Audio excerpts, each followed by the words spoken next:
sobre o poliamor. Poliamor é uma matéria bastante interessante e muito polêmica, mas não é polêmica agora, ou seja, não há polêmica exatamente pelas recentes matérias e discussões que começaram a surgir. Entendam? O poliamor já é uma matéria mais antiga e com polêmica também muito antiga. Nós tivemos já muitas discussões, jurisprudências, votos, inclusive de ministros, com questões bastante delicadas, polêmicas, envolvendo o juízo próprio, envolvendo questões morais e questões também religiosas. Então, para começarmos a pensar e discutir sobre o tema, vale aquele princípio que eu trago em todas as minhas aulas, todos os meus alunos sabem disso. Qual é o princípio norteador para sempre entendermos e discutirmos uma matéria jurídica? A imparcialidade. Para alcançarmos a imparcialidade, precisamos do quê? Evitar essa polarização. Como?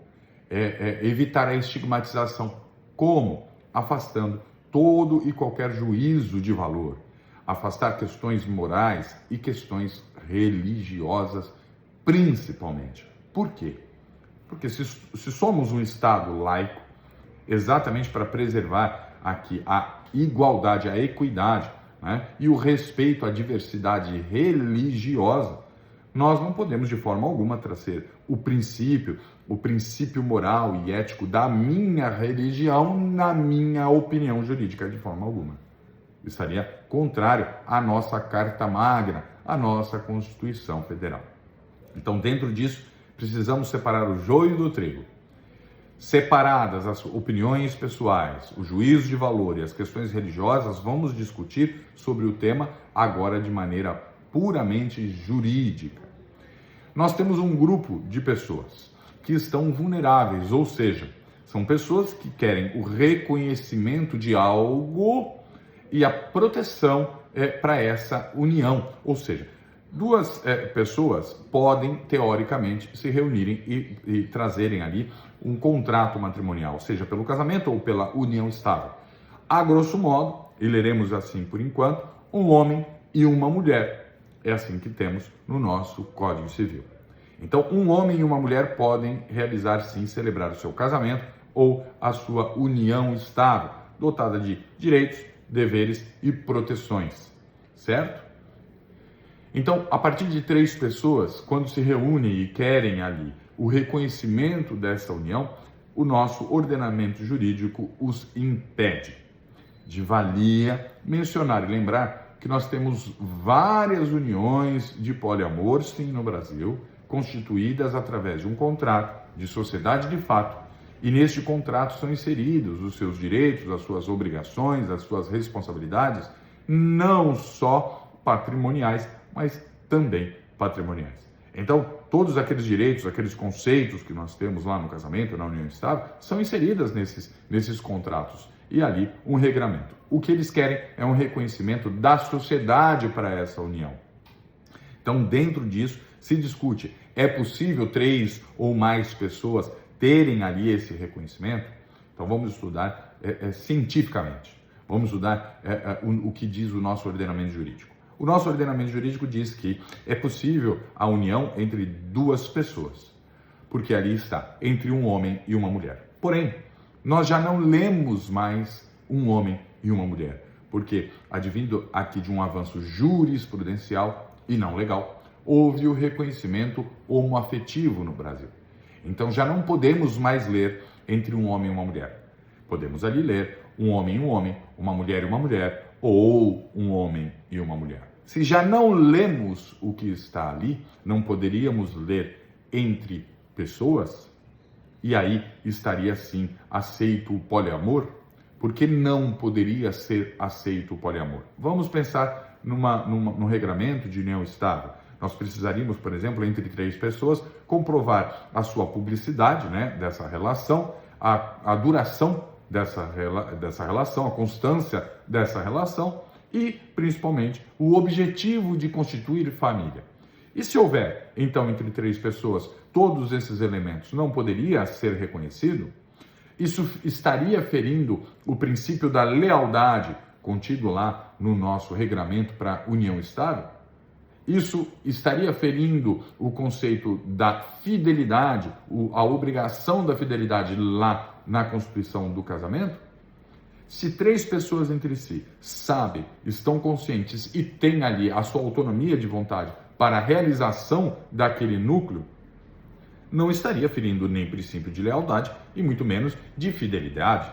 Estariam todos ali de acordo com aquela relação. Dentro disso, o que é que então poderia impedir? Muitos trazem discussões sobre efeitos patrimoniais e também efeitos aos filhos destes 3 que formam o núcleo. Então teria uma criança, filho de 3, que então teria ali direito a 3 pensões, no caso de divórcio, teria direito a 3 heranças no caso de morte, e etc. Mas, quando estiverem mais velhos, isso gerará um problema para essa criança. Por quê? Porque ele terá obrigação com esses 3 pais.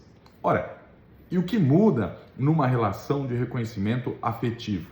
Por exemplo, aquela criança que tem adotado 2 pais e uma mãe, um pai biológico, um pai socioafetivo e uma mãe, os 3 inseridos em sua certidão de nascimento, já com proibida diferenciação, ou seja, lá na certidão de nascimento não aparece pai biológico, pai socioafetivo, mãe biológica, mãe socioafetiva.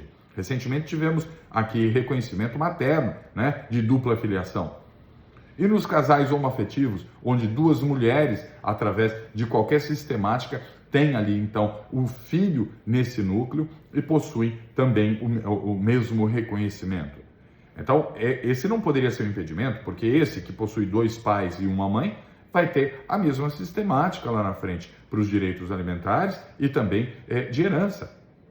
Então, na minha opinião, o que fica ainda nesse impedimento do poliamor são questões puramente morais e religiosas, o que devem ser afastados. Há sim um grupo de vulneráveis, há uma vulnerabilidade e o direito das famílias deve sim amparar. Então, na minha opinião, o poliamor é uma instituição que já existe, que está marginalizada, assim como um dia a união estável foi marginalizada. Por que houve a revogação do artigo 1790? Qual foi o principal fundamento de decretarmos aqui a inconstitucionalidade do artigo 1790 do Código Civil? Não foi termos encontrado um grupo de vulneráveis, aqueles que tinham ali uma relação de união estável já há muitos anos, com a construção familiar, afetiva e patrimonial, e no caso da morte de um desses, o supérstite tinha grande problemática para esse reconhecimento, para a valorização não só patrimonial, mas também sentimental e moral desta relação, e por isso foi revogado no 790 para podermos equiparar a união estável ao casamento e respeitarmos essas uniões que estavam paralelas à margem da sociedade. O meu pensamento é o mesmo para as uniões de poliamor. A preservação de autonomia de vontade não fere princípio de lealdade, não fere o princípio também da fidelidade.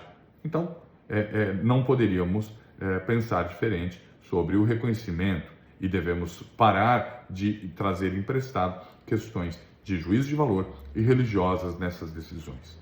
Pois senão, como eu disse logo no início, serão opiniões próprias e não pensamentos jurídicos, principalmente sobre a questão mais enraizada, sobre a construção da família. O que deve reger na construção da família é o respeito, é o amor, é o afeto. Quantas relações entre 2 pessoas são nocivas, são destruidoras, são hostis. Então, não é isso que vai fazer diferença. Se 3 pessoas se amarem, se tiverem respeito e se tiverem aqui uma construção conjunta desta vida, qual é o problema nesse sentido? Juridicamente falando, nenhum, na minha opinião, e eu sou completamente, então, a favor do reconhecimento do poliamor, em virtude de abraçarmos essa vulnerabilidade e ampará-los sem nenhum julgamento próprio. Essa é a minha opinião sobre o poliamor.